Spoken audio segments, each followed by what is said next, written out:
সুশান্ত, উত্তর দাও। হ্যাঁ বলো, বলো সুশান্ত, কে করলো এটা? সুশান্ত,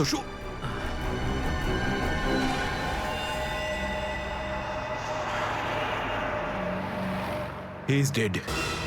স্যার এটুকু তো নিশ্চিত ঋতুর মৃত্যুর সম্পর্ক এই ড্রাগ স্মাগলিং এর সঙ্গে রয়েছে। হ্যাঁ পুরবী, কিন্তু এই ড্রাগসের র্যাকেটের পিছনে কারা আছে?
কি ব্যাপার স্যার, এত আর্জেন্ট ডাকলেন? জয়, তোমার জীবনে ঝুঁকি আছে। তোমাদের মতন অফিসারদের ব্যাপারে ওরা জেনে গেছে, আর ওরা একের পর এক মেরে ফেলছে। এটা কি করে হতে পারে স্যার? আমাদের ব্যাপারে কে কাকে কি বলবে? সেটাই তো বুঝে উঠতে পারছি না। সেটারই তো খোঁজ নিতে হবে। তুমি একটা কাজ করো, এটার মধ্যে ভোপাল যাওয়ার টিকিট আর 10,000 টাকা রয়েছে। তাড়াতাড়ি এখান থেকে চলে যাও। যাও, তাড়াতাড়ি বেরিয়ে পড়ো। জয়, জয়, কি হয়েছে? জয়, জয়,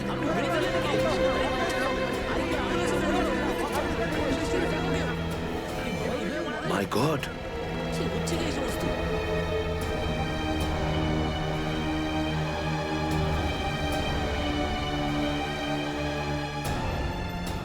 আরো একজন আন্ডার কভার কপ মারা গেল, আরো একজন সিআইডি অফিসার মারা গেল, কিন্তু আমি ওকে বাঁচাতে পারলাম না।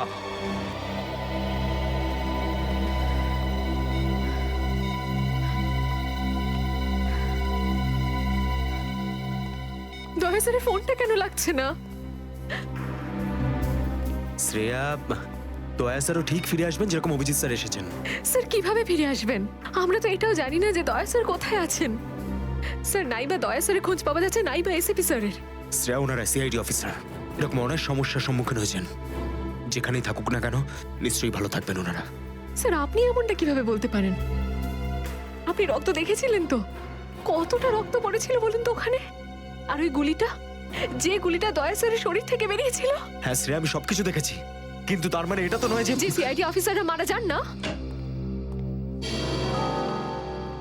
স্যার, হ্যাঁ স্যার আপনি ঠিক আছেন তো? স্যার কাল থেকে আপনাকে ফোনে পাচ্ছিলাম না। হ্যাঁ, আমি একটা জরুরি কাজে ব্যস্ত ছিলাম। এমন একটা টপ সিক্রেট কাজ ছিল, কাউকে বলতে পারিনি, এমনকি তোমাদেরও নয়। স্যার কি? স্যার দয়া স্যারের কোনো খোঁজ পাওয়া যাচ্ছে না। দয়া স্যারের কোনো খোঁজ পাচ্ছ না মানে? স্যার দয়া স্যার নিখোঁজ। কিন্তু গেল কোথায় ও? জানি না স্যার, ওনার ফোনটাও লাগছে না। আর ওনার গায়ে গুলিও লেগেছে। দয়ার গায়ে গুলি লেগেছে? এক মিনিট, এই ব্যাপারটা তোমরা জানলে কি করে? স্যার সালুকে স্যার বলছিলেন যে দয়া স্যারের বডি থেকে একটা ডক্টর গুলি বের করেছেন আর চুপ করে নিয়ে এসে ওনাকে দিয়েছেন। দয়ার বডি থেকে গুলি বের করে সেটা শালুকে পাঠানো হয়েছে? অভিজিৎ, অভিজিৎ কোথায়? স্যার অভিজিৎ স্যারও নিখোঁজ ছিলেন, 3 ঘন্টা আগেই ফিরে এসেছেন। আর তার থেকে বড় কথা স্যার, অভিজিৎ স্যারের প্যান্টে দয়া স্যারের রক্ত লেগেছিল। অভিজিৎ নিখোঁজ? 3 ঘন্টা আগে ও ফিরে এসেছিল, আর ওর প্যান্টের ওপর দয়ার রক্ত লেগে আছে? আর ওনার কিছুই মনে নেই স্যার। আর ওর কিছু মনে নেই? সেই একই ব্যাপার, সেই একই ব্যাপার। অভিজিৎ যখনই কোনো মুশকিলে পড়ে ওর স্মৃতিশক্তি লোপ পেয়ে যায়। এসব কি হচ্ছে সিআইডির মধ্যে? আমাদের তিনজন আন্ডার কভার অফিসার মারা গেছে, ওই অফিসারদের ব্যাপারে আমি ছাড়া আর কেউ কিচ্ছু জানতো না, কিন্তু ওদের নাম বাইরে ফ্ল্যাশ হয়ে গেছে। কিভাবে? স্যার এই কথাটা যদি শুধু আপনি জানতেন তাহলে। সেটাই তো বলছি আমি সচিন, সেটাই তো বুঝে উঠতে পারছি না এসব কি করে হলো, কিভাবে হলো। এটার একটাই মানে দাঁড়ায় সচিন, আমাদের মধ্যেই কেউ একজন আছে যে আমাদের সঙ্গে বেইমানি করছে, আমাদের সাথে বেইমানি করছে। একজন বেইমান আছে। আর স্যার একটা কথা আরো, একজন হেয়ার ড্রেসার খুন হয়ে গেছে স্যার। Hairdresser? হ্যাঁ স্যার, শুটিং চলাকালীন ওকে খুন করা হয়েছে। স্যার মনে হচ্ছে এই খুনটা ড্রাগসের কারণে হয়েছে। আর স্যার তদন্ত করতে করতে একটা লোক পর্যন্ত পৌঁছেছি, কিন্তু শেষে ও মারা যায়। আর স্যার ওর পকেট থেকে আমরা এই কাগজটা পেয়েছি। স্যার এটার উপরে কিছু নাম্বার লেখা রয়েছে। 1856372459, 1835672345। আমার মনে হয় সচিন এটা কোনো টেলিফোন বা মোবাইলের নাম্বার নয়, এই নাম্বারটা অন্য কিছু, এই নাম্বারটা অন্য কিছুরই হবে। কিন্তু কি, কিসের নাম্বার হতে পারে এটা? হ্যাঁ সালুকে। আরে এরা তো সব তোমার সঙ্গেই আছে, তোমার অফিসাররা তো তোমাকে খুঁজে খুঁজে হয়রান হয়ে গেল। আমি কোথায় গিয়েছিলাম ওরা জানে। এবার তুমি বলো, এমন কোন কথা আছে যেটা ফোনে বলতে পারোনি? প্রদ্যুমন, এই কথাটা আমরা দুজন আলাদা বলতে পারি না? কেন? এমন কি কথা আছে যে এদের সামনে তুমি বলতে পারছো না? বলতে পারি, কিন্তু ভয় পাচ্ছি।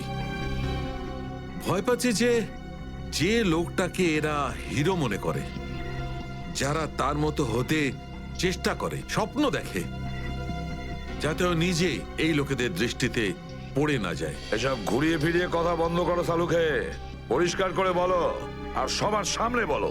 ঠিক আছে, পরিষ্কার করে বলছি, আর আমি সবার সামনে বলছি, কিন্তু যেটা আমি বলবো সেটা শুনে কেউ যেন মনে করো না যে আমি কারোর ওপর বদলা নিচ্ছি বা কারোর সঙ্গে শত্রুতা করছি। ক্রাইম স্পটের ব্যালিস্টিক রিপোর্ট এসে গেছে। কি লেখা আছে রিপোর্টে? প্রথম গুলিটা চলে কালুর ওপর, অভিজিতের বন্দুক থেকে। আমাদের আন্ডার কভার কপের উপরে? আগে হ্যাঁ, শুধু তাই নয়, দ্বিতীয় গুলিটা চালানো হয়েছিল ভিকুর ওপর, দয়ার বন্দুক থেকে। না, এরকম হতে পারে না। অভিজিৎ স্যার আর দয়া স্যার ভিকু আর কালুকে এইভাবে চেয়ারে বেঁধে রেখে গুলি চালাতে পারে না স্যার। ফ্রেডে ব্যালিস্টিক রিপোর্ট কখনো মিথ্যে কথা বলে না। আর সবচেয়ে ইম্পর্টেন্ট রিপোর্ট, সেই রিপোর্ট যার জন্য এদের সবাইকে বাইরে যেতে বলেছিলাম। অভিজিতের ফোন। অভিজিৎ, কোথায় তুমি? এখন এই মুহূর্তে ফরেনসিক ল্যাবে তুমি চলে এসো। ফরেনসিক ল্যাবে? কেন স্যার, কি হয়েছে? অভিজিৎ, তুমি কাল্লুকে গুলি চালিয়েছো? কাল্লুকে গুলি আমি? আর স্যার ওকে আমি কেন গুলি করতে যাব? অভিজিৎ, তুমি এই মুহূর্তে ফরেনসিক ল্যাবে চলে এসো, এন্ড দ্যাটস অ্যান অনার। স্যার এই কথাটা শুনে আপনি যতটা অবাক হয়েছেন ততটা আমিও অবাক হয়েছি। আর যতক্ষণ আমি এটা না জানছি যে ওই রাতে কি হয়েছিল, আমি আসবো না। তাহলে কি তুমি আমার বিরুদ্ধে যাবে? স্যার আমি আপনার বিরুদ্ধে যাচ্ছি না স্যার, আমি সেটাই করছি যেটা আপনি আমাদের শিখিয়েছিলেন, CID duty sir. Abhijit, damn it! ও না করে দিল। আপনার অনেস্ট, ব্রিলিয়েন্ট, ইন্টেলিজেন্ট অফিসার আপনার অর্ডার ক্যারি আউট করতে না করে দিল এসিপি সাহেব। আমি জানতাম প্রদ্যুমন, এই অভিজিৎ একদিন না একদিন পুরো সিআইডি টিমের জন্য সেই মাছি প্রমাণিত হবে যে সমস্ত পুকুরটাকে নষ্ট করে দেয়। এই অভিজিতের কারণে আমাদের পুরো সিআইডি টিমের বদনাম হয়ে যাচ্ছে। কলঙ্ক একটা। এই অভিজিৎ সিআইডি টিমের একটা বড় বোঝা, একটা কলঙ্ক। অনেক হয়েছে স্যার, বন্ধ করুন এসব। আর কি উল্টোপাল্টা বলবেন ওর নামে? আমি বন্ধ করব? আমি তো বন্ধ করে দেবো সারিকা, কিন্তু এই রিপোর্ট, এইটার কি করবে? এইটা চুপ করে থাকবে না সারিকা, এইটা সত্যি কথা বলবে বস। জানো এই রিপোর্টে কি আছে? কি আছে ওই রিপোর্টে? দয়ার উপর গুলি কে চালিয়েছে, কে মেরেছে সালুকে, কে করেছে গুলিটা? প্রদ্যুমন দয়ার ওপর গুলি তোমার honest, brilliant, intelligent officer Abhijit চালিয়েছে। কি? দয়া অভিজিতের গুলির শিকার হয়েছে প্রদ্যুম্ন। অভিজিৎ গুলি চালিয়েছে দয়ার ওপর। অভিজিৎ? অভিজিৎ অভিজিৎ দয়াকে গুলি করেছে?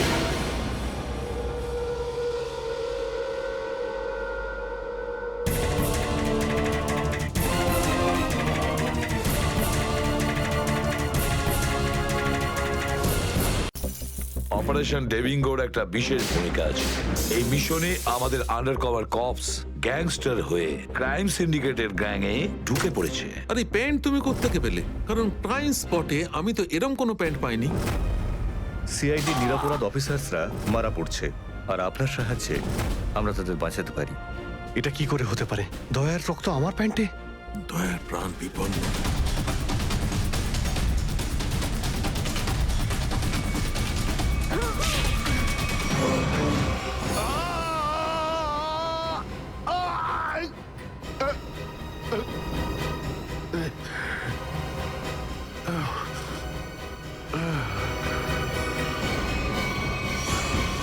স্যার, শহরে যত টোল প্লাজা রয়েছে সব জায়গায় খোঁজ নিয়েছি। না তো এসিপি স্যারের খোঁজ পেয়েছি, আর না তো দয়া স্যারের। এসিপির খবর তো পাওয়া যায়নি, কিন্তু দয়ার খবর পাওয়া গেছে। জানতে পারা গেছে কোথায় ও? আগে কয়েকটা গুন্ডা ওকে উঠিয়ে নিয়ে কোথাও একটা বন্দি করে রেখেছে। ওর অবস্থা ভীষণই খারাপ। ইনি ডক্টর প্রমোদ। নমস্কার। গুন্ডারা জোর করে তুলে নিয়ে গেছিল। অ্যাকচুয়ালি দয়ার পিঠে গুলি লেগেছিল, যেটা গুন্ডারা এনাকে দিয়ে বার করিয়েছে। কি? দয়া স্যারের গুলি লেগেছে? হ্যাঁ। এখন দয়া কেমন আছে? ও বিপদমুক্ত তো? কিছু বলতে পারবো না। আমি তো গুলিটা তো বের করেছি, কিন্তু ওখানকার পরিবেশ যেরকম কোনো রোগীর জন্য একদমই ভালো না। আপনার তো কিছু নিশ্চয়ই মনে আছে ডাক্তারবাবু। কোথায় গুন্ডাদের এই আটাটা? ওরা আমার চোখ দুটো বেঁধে দিয়েছিল, তাই আমি বলতে পারবো না কোথায় আছে। ওখানে গিয়ে তো কাপড় খুলে দিয়েছিল। ওখানে ওদের নিশ্চয়ই দেখেছেন। ওদের মুখটা মনে আছে আপনার? হ্যাঁ, দেখলে চিনতে পারবো। Very good. পঙ্কজ, স্কেচ আর্টিস্টকে ডাকো এক্ষুনি।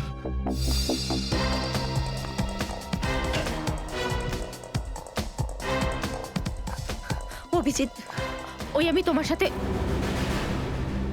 হাই। স্যার, আপনি এখানে? হ্যাঁ, আমি এখানে। আচ্ছা সারিকা, পেন্টে যে রক্তটা লেগেছিল তার ডিএনএ রিপোর্টটা এসেছে? হ্যাঁ, এসেছে। সেটাই বলতে এসেছিলে না অভিজিৎ স্যারকে? হয়তো তুমি আগেই বলে দিয়েছো। তোমার বসকে ডক্টর সালুকাকে বলার কথা মনেই হয়নি। ছাড়ো ছাড়ো, কোনো ব্যাপার না, কোনো ব্যাপার না। হতেই পারে, হতেই পারে। ছাড়ো ছাড়ো। কি আছে ওই ডিএনএ রিপোর্টে? ওই ব্লাড স্যাম্পলটা কার সারিকা?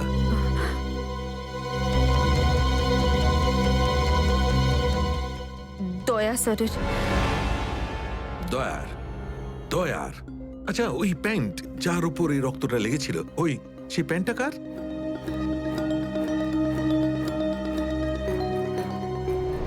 এটা কি করে হতে পারে? দয়ার রক্ত আমার প্যান্টে? অভিজিতের। এত দূর যখন চলেই এসেছো, তোমাকে কি এমনি এমনি চলে যেতে দেবো আমি? বারে বাহ, একেই বলে গঙ্গা জলে গঙ্গা পুজো করা। কেতন, খুব জল তেষ্টা পেয়েছে, ডাবের জল খাই না, চলো না। দাদা আসছি।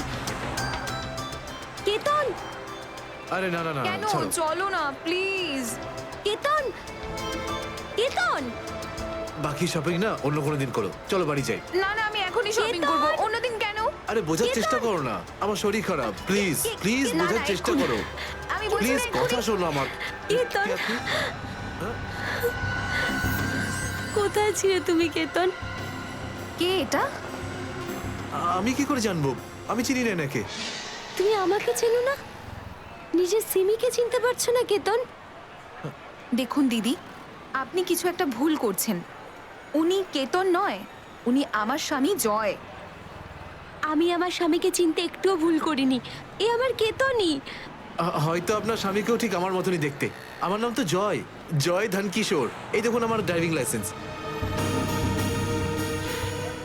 তোমরা পুলিশরা এই ডুপ্লিকেট ড্রাইভিং লাইসেন্স ইজিলি বানাতে পারো, আমি সব জানি।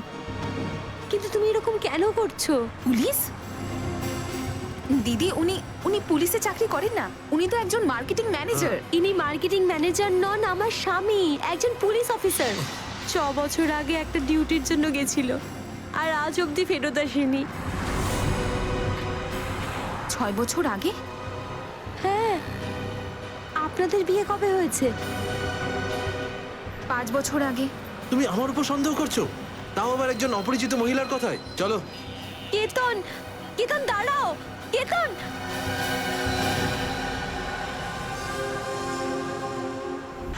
অভিজিতের প্যান্টের ওপর দয়ার রক্ত। 3বার টেস্ট করিয়েছি, কিন্তু ফলাফল ওই। আর সেই কারণে তুমি প্যান্টটা চুপচাপ সারিকাকে দিয়ে দিয়েছিলে, কারণ তুমি জানতে ওই প্যান্টে দয়ার রক্ত লেগে আছে। যদি আমি জানতাম যে আমার প্যান্টে দয়ার রক্ত লেগে আছে, তাহলে সেটা আমি টেস্ট করার জন্য কেন দেব?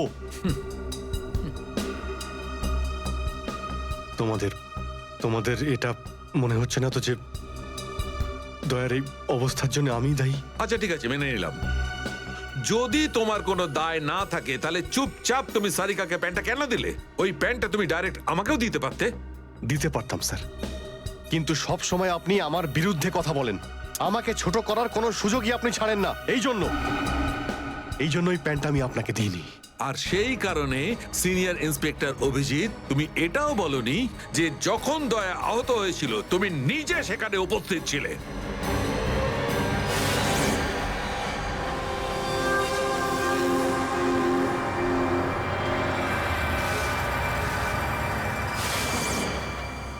বলে দিতাম যদি আমার মনে থাকতো।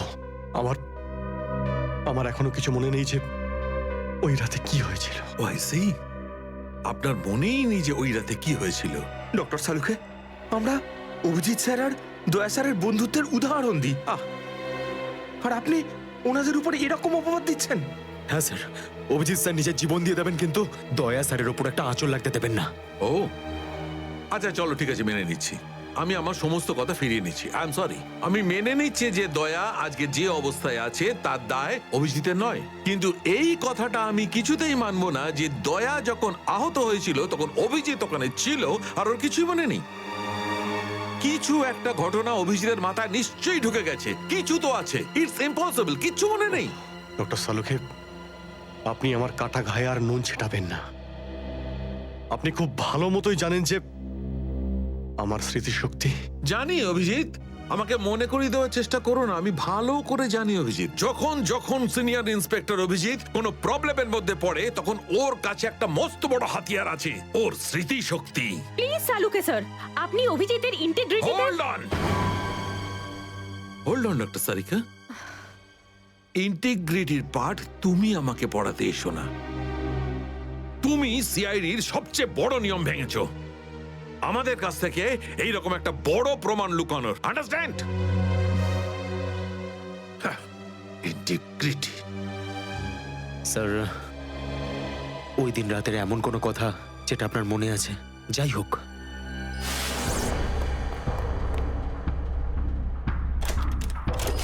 আমি তেজার পিছনে দৌড়াচ্ছিলাম।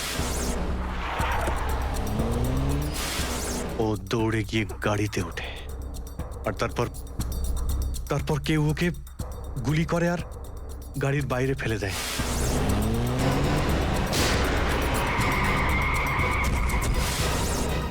যখন আমি দৌড়ে গিয়ে তেজার লাশের কাছে যাই, তখন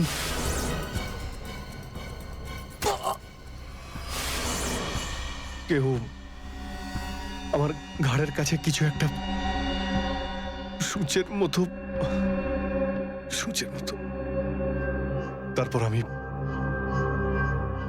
অজ্ঞান হয়ে যাই। আর তার পরের দিন যখন আমার চোখ খোলে, তখন আমি দেখলাম যে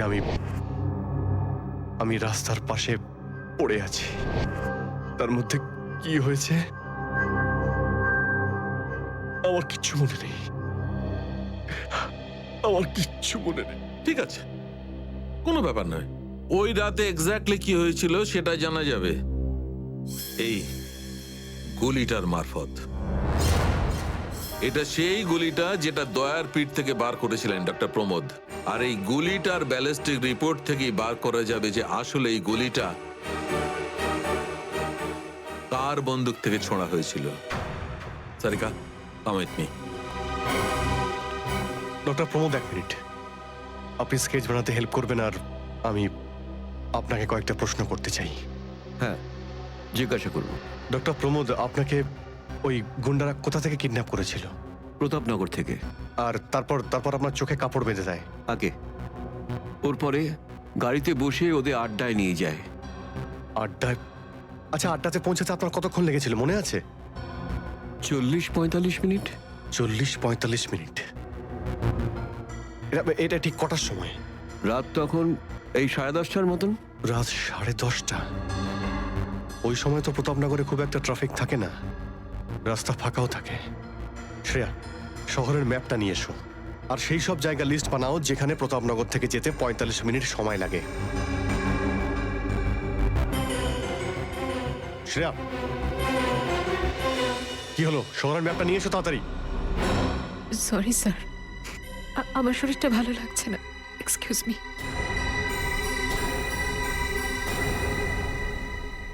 আই কান্ট বিলিভ দিস মায়া।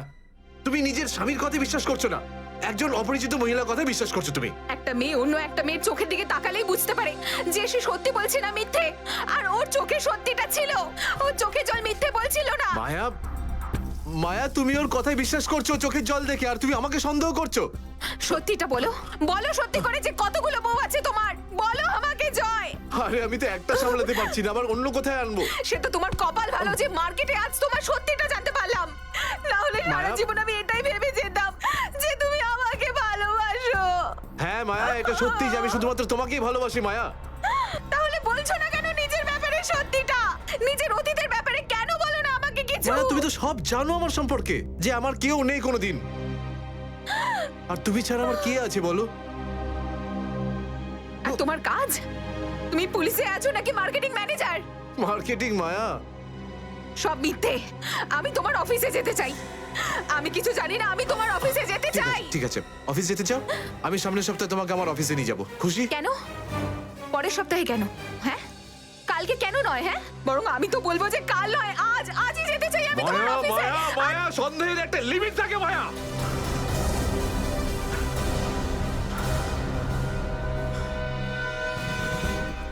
ঠিক আছে মায়া, আই এম সরি মায়া, আমি তোমাকে অফিসে নিয়ে যাবো। মিথ্যে কথা বলার একটা লিমিট আছে জয়, ওরফে কেতন। মায়া, যতক্ষণ না তুমি আমাকে সত্যিটা বলছো, আমার সাথে কথা বলতে আসবে না তুমি। Maya, listen to me Maya, please শোনো মায়া। মায়া, মায়া, দরজা খোলো মায়া।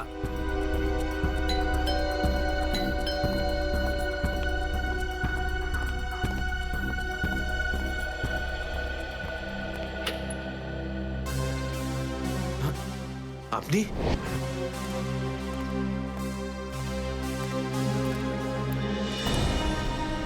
কেতন, মিশনের কাজটা থামিয়ে দাও আর এই মুহূর্তে এখান থেকে চলে যাও। না স্যার, আমি এই মিশনের জন্য আমার জীবনে 6টা বছর দিয়েছি স্যার।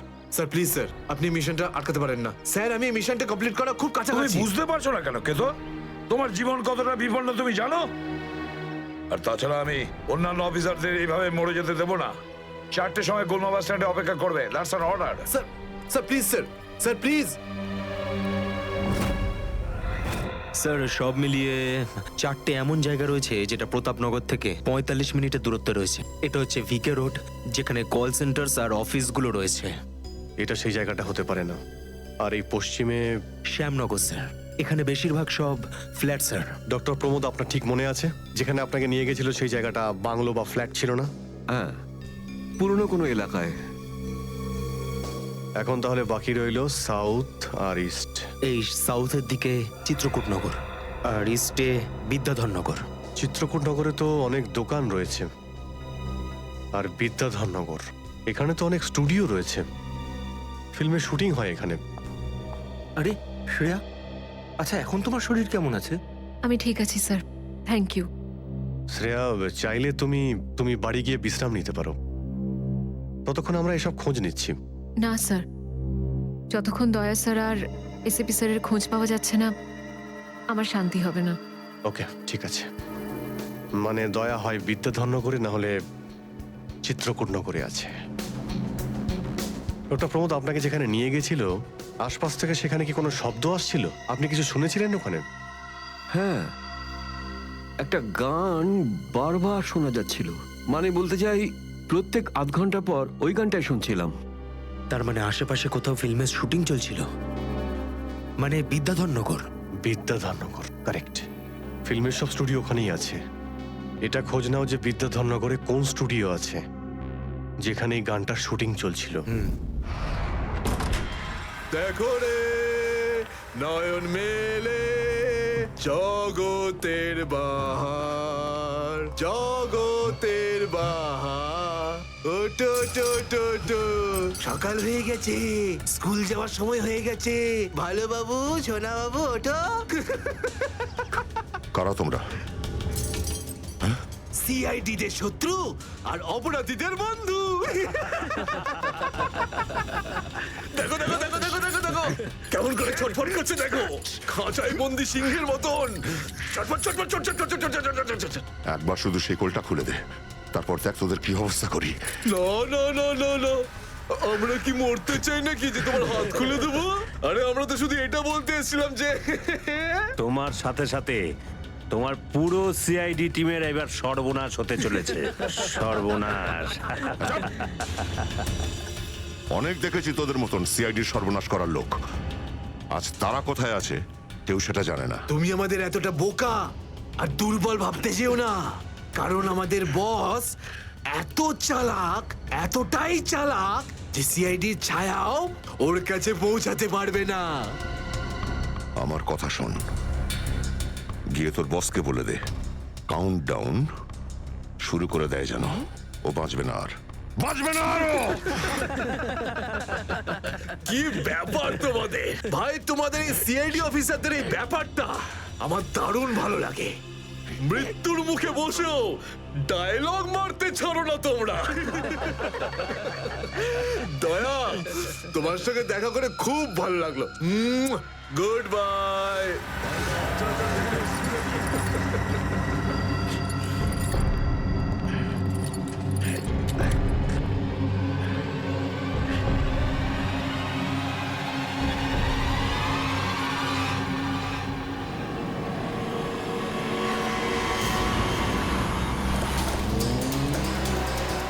সেদিন দেখা হয়েছিল গানটার শুটিং এই স্টুডিওতেই চলছিল, তাই তো? হ্যাঁ স্যার, এটাই সেটা, বিরাজ স্টুডিও।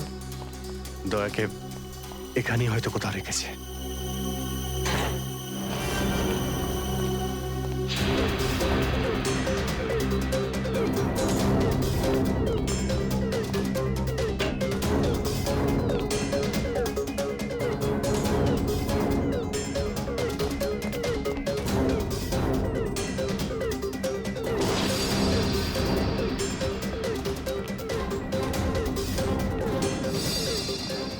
এত রক্ত? তার মানে স্যার, দয়া স্যার এখানেই ছিলেন? এই শিকল দিয়ে বেঁধে রেখেছিল আমার বন্ধু দয়াকে। একবার যদি আমি এদের পাই না। স্যার, এই চায়ের কাপটা পেলাম, চা এখনো গরম রয়েছে। চা গরম আছে, তার মানে হলো ওরা এখান থেকে বেশি দূর যায়নি।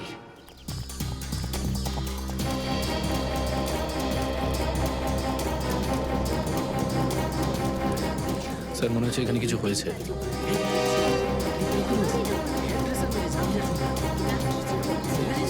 সরে যান, সরে যান প্লিজ, সরে যান, সাইড দিন, আমরা সিআইডি থেকে এসেছি।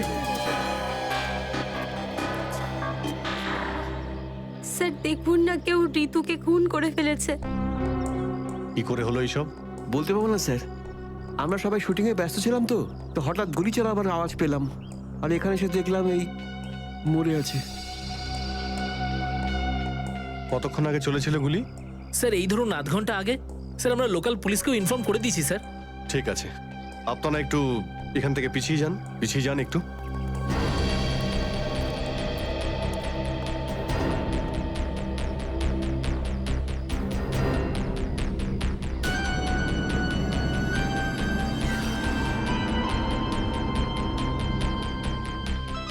গুলি বেরিয়ে গেছে মাথা থেকে। গুলি লাগা 2 সেকেন্ডের মধ্যেই বেচারি মারা গেছে। গুলি লাগার পরেই এফোড় ওপড় হয়ে গেছে।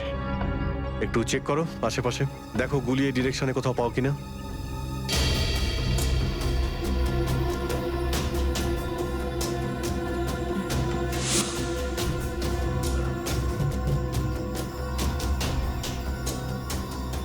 এই বিচারে এইভাবে এখানে বসেছিল, পিছন থেকে কেউ গুলি করলো আর এইভাবে উল্টে পড়ে যায়। আর এই আঘাত, এটা আবার কি ব্যাপার?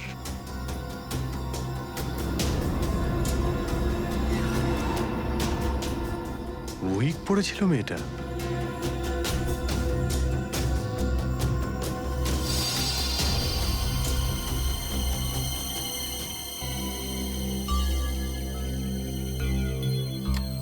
স্যার, হ্যাঁ পুরবি, গুলি পেয়ে গেছি। রাইফেলের গুলি মনে হচ্ছে। রেখে দাও এটাকে। আচ্ছা, কি উইক পড়তো? একদমই না স্যার, ও আসলে আমার হেয়ার ড্রেসার ছিল, আর আমার উইগস আর সব কিছু ওই রাখতো। যে উইগটা ও পরেছে না, সেটা আমার নেক্সট সিনের জন্য লাগতো। ঋতু আপনার উইক পড়েছিল? হ্যাঁ স্যার। সুশান্ত, বুঝতে পারলে? যখন ঋতুকে গুলি করা হয় তখন খুনি ওর মুখটা দেখেনি, গুলি পিছন থেকে চালিয়েছিল। আর যখন ঋতুর গুলিটা লেগেছিল তখন ও ওনার উইক পড়েছিল। মানে গুলিতে ঋতুর নয়, আপনার নাম লেখা ছিল। কি? হ্যাঁ, আপনাকে কেউ মারতে চায়। এই দেখো, 0.33 ক্যালিবারের বুলেট এটা, যেটা দিয়ে ঋতুকে মারা হয়েছে, যেটা শুধুমাত্র স্নাইপার রাইফেল দিয়েই ছোঁড়া যায়। তাহলে সালুকে স্যার, এই ওর মাথাতে দুটো লাল রঙের চিহ্ন কিসে? এই লাল চিহ্ন দুটো এন্ট্রি আর এক্সিট উন্ড। ঋতুর মাথার মধ্যে গুলি এই দিক দিয়ে ঢুকেছে আর এইখান দিয়ে বেরিয়ে গেছে। এই এক্সিট বোন এন্ট্রি বোন থেকে প্রায় হাফ ইঞ্চি নিচে, মানে গুলি উপর থেকে নিচে চালানো হয়েছিল। আগে হ্যাঁ, গুলিটা ঋতুর মাথায় এইখান দিয়ে ঢুকেছিল আর এইখান দিয়ে বেরিয়ে এসে সোজা ভ্যানিটি ভ্যানের ফুটবোর্ডে এসে আটকে গেছে। আর আমাদের ক্যালকুলেশনের হিসেবে গুলিটা চালানো হয়েছে এদিক থেকে, এইভাবে। গুলিটা প্রায় 2-3 তলার ওপর থেকে ছোঁড়া হয়েছে। অনেক কিছু জানতে পেরে গেছেন স্যার আপনি। হ্যাঁ, ঋতুর কেসে তো আমি অনেকটাই জানতে পেরে গেছি।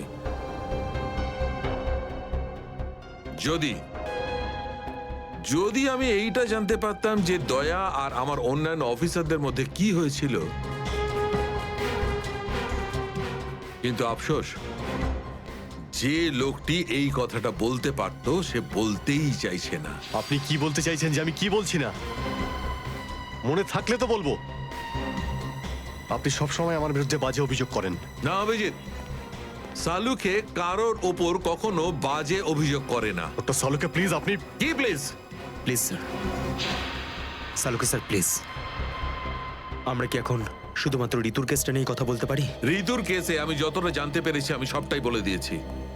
ব্যাস, এখন আমার অপেক্ষা শুধুমাত্র একটা প্রমাণের জন্য, যা দিয়ে আমি জানতে পারবো দয়ার সঙ্গে কি ঘটেছিল। That's it. দেখলে, এই জন্য আমি তোমাকে বলেছিলাম যে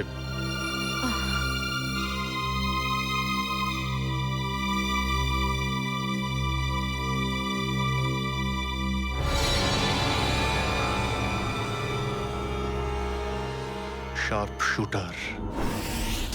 স্যার, আমি বলছি না, শেষ এক সপ্তাহ এখানে কোনো শুটিং হয়নি, তাই এখানে কারো আসার প্রশ্নই ওঠে না। মানে গত এক সপ্তাহ ধরে তুমি ছাড়া এই স্টুডিওতে আর কেউ আসেনি? আগে না স্যার। তার মানে গুলি তুমি চালিয়েছো? আমি গুলি কি করে চালাবো? আমার তো দীপাবলির বাজিতেও ভয় লাগে। তাহলে ভালো করে ভেবে উত্তর দাও। কেউ না কেউ তো গিয়েছিল সেকেন্ড ফ্লোরে। হ্যাঁ স্যার, একজন প্লাম্বার এসেছিল ওই পাইপ ঠিক করতে। সেকেন্ড ফ্লোরে? হ্যাঁ স্যার। নিয়ে চলো সেখানে, চলো।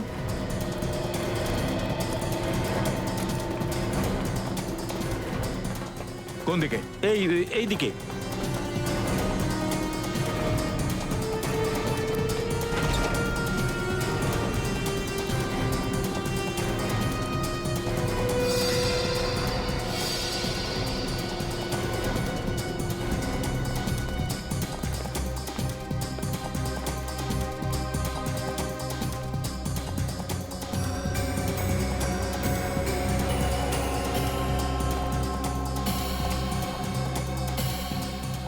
এখান থেকে।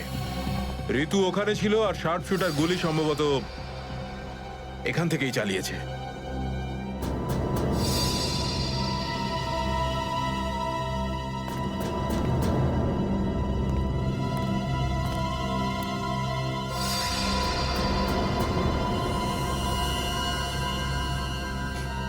স্যার স্যার লাবণ্যকে গুলি করা হয়েছিল।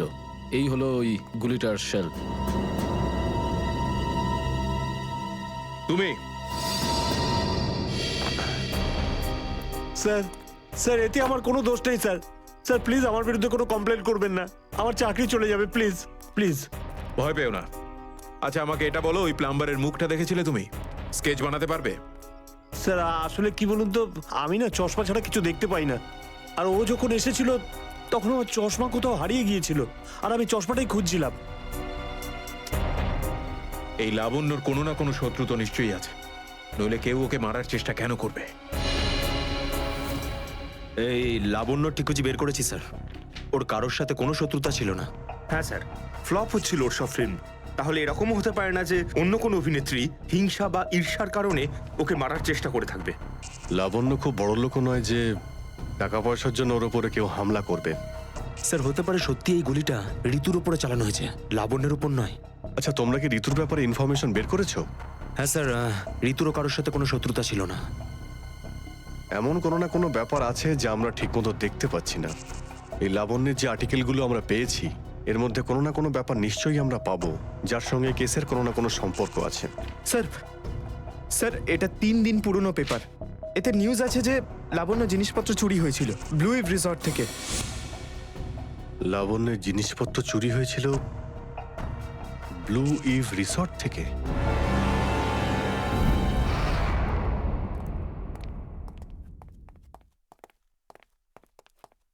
এটাই রুম স্যার।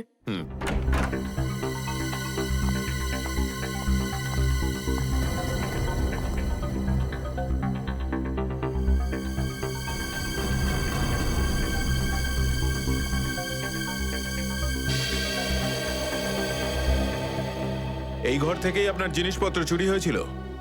একদমই তাই স্যার, কিন্তু খুব একটা দরকারি জিনিস ছিল না, এই এমনি 1,500-2,000 টাকা আর নকল জুয়েলারি। আর পুলিশ কোনো সূত্র পায়নি এখান থেকে? না স্যার। কিন্তু চোর এখানে আসলো কি করে? জানলা দিয়ে, এসির জায়গা দিয়ে নাকি? স্যার দরজা থেকে এসেছিল। পুলিশের কথা অনুযায়ী ও চাবির ব্যবহার করেছিল ঘরটা খুলতে। আর এই ঘরের চাবিটা কার কার কাছে ছিল? একটা আমার কাছে আর একটা এদের কাছে। ও মানে হোটেলের কোনো ভেতরের লোকের কাজও হতে পারে। ম্যাডাম আপনি এসব কি বলছেন? 15 বছর পুরনো আমাদের হোটেল, আমরা খুব সৎভাবে কাজ করে এখানে গুডউইল বানিয়েছি, আর আমাদের হোটেলের কোনো লোক এটা করতে পারে না। হয় এই কাজটা কোনো হোটেলের ভেতরের লোকই করেছে, অথবা কোনো বাইরের লোক এই চাবি চুরি করে চাবির ডুপ্লিকেট বানিয়ে নিয়েছে। আর এই দুটো সিচুয়েশনেই তোমাদের হোটেল দায়ী, বুঝলে কিছু? ছেড়ে দিন না স্যার, এই ছোটখাটো চুরির জন্য কেন ওদের ডিস্টার্ব করছেন?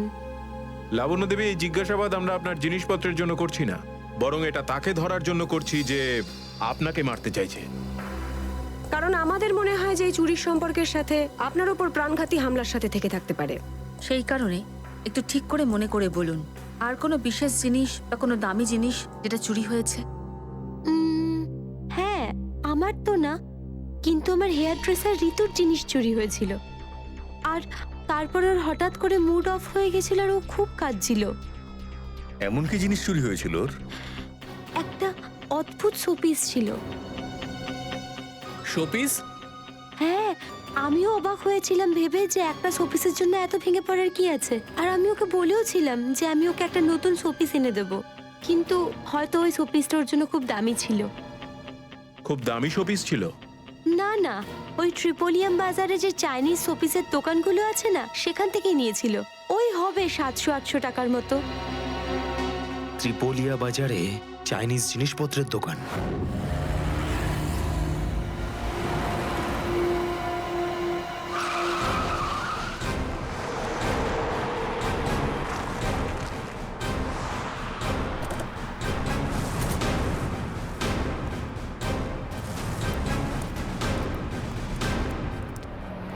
CID CID? একটা খুনের ব্যাপারে আপনার থেকে কিছু জানতে চাই। খুন? কার খুন হলো আবার? এর নাম ঋতু, ফিল্ম ইন্ডাস্ট্রিতে হেয়ার ড্রেসারের কাজ করে। কিছু মনে পড়লো? আমি তো একে কোনোদিন দেখিনি। গত শনিবারে আপনার দোকানে এসেছিল। ও একটা মূর্তি কিনেছিল। এই অনেকটা এরকম ছিল। শনিবার তো আমি ছুটিতে ছিলাম। হ্যাঁ, সুশান্ত দোকানটা দেখছিল। কি সুশান্ত? তুমি দেখেছো মেয়েটাকে? হতে পারে এখানে এসেছিলেন। শনিবারের দিনটা খুব বিজি দিন থাকে, অনেক লোক আসে। কিছু মনে পড়ছে না। আচ্ছা, আমাকে এই মূর্তিটা দেখাও তো। ওই মূর্তিটাও?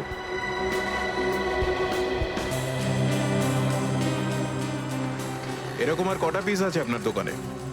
এই 15-20টা হবে। কি সুশান্ত? হ্যাঁ,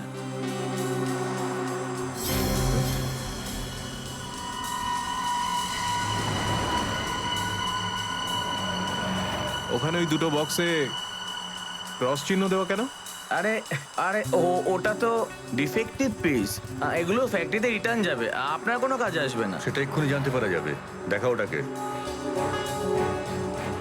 দেখাও।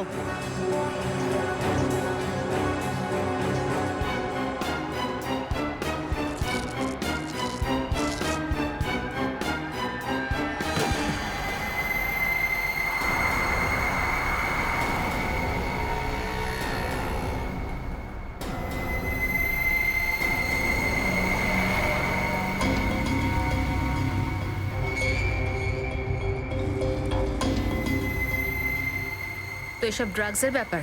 ঋতুকেও এরকমই শপিস বেঁচেছিলে? সুশান্ত, তুমি আমার দোকানে থেকে ড্রাগসের কারবার করতে? এবার বন্ধ করো এই নাটকটা। অ্যারেস্ট করো এই দুজনকে। আসুন, আসুন, পরে দেখছি। চল, তোকে বোঝাচ্ছি, চল। আমি কিছু করিনি স্যার। চল।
সুশান্ত, কে করলো এটা?